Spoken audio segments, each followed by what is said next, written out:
هۆکارێک لە هۆکارەکانی بەدەستهێنانی ڕەوشتی جوان ئەوەیە کە ئێمە ئامۆژگاری یەکترکەین. نابێت تۆ بڵێ وەڵی کاکە من حەقم چییە؟ دەست بە کەڵاوی خۆت بگرە بابانەی بە کورە کەس ناچێتە قەبری کەسەوە. کورە تۆ عیلاقی ئەم خەڵکەت چییە؟ ئەم خەڵکە بە تۆ چاکەوە نابێت. ئەم قسانە هەڵەیە. تۆ نەسیحەتەکەی خۆت بکە، ئامۆژگاری خۆت بکە. وەریگرت وەری نەگرت تەواو. وما على الرسول إلا البلاغ. ئەوەی لەسەرتە تۆ بیگەێنیت ئامۆژگاری بەرامبەرەکەت کەی. ئەو کەسانی کەوا ئامۆژگاری بەرامبەرەکەیان ناکەن خەلەل لە ئیمانیان هەیە.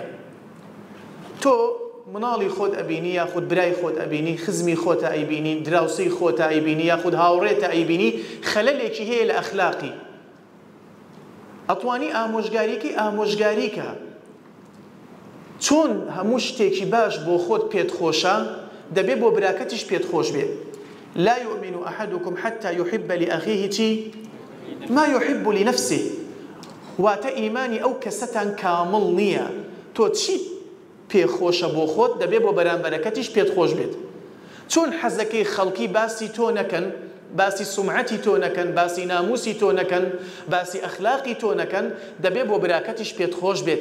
خەلەلێکت لە براکەت بینی ئەڕۆم دەستی ئەگرم ئاگاداری ئەەکەمەوە فڵان کەس ئاگادار بە ئەمە هەڵەیە، ئەمە نابێت، ئەمە عیبە، ئەمە ئاگادار بە لە ناو خەڵک سومعەتت ئەبە ئاوها ئامۆژگاری دەکەم. بۆیە فإن الذكرى تنفع المؤمنين. تۆ بهێنە یادیەوە ئیلا ڕۆژێک دەبێ هەر وەری دەگرێت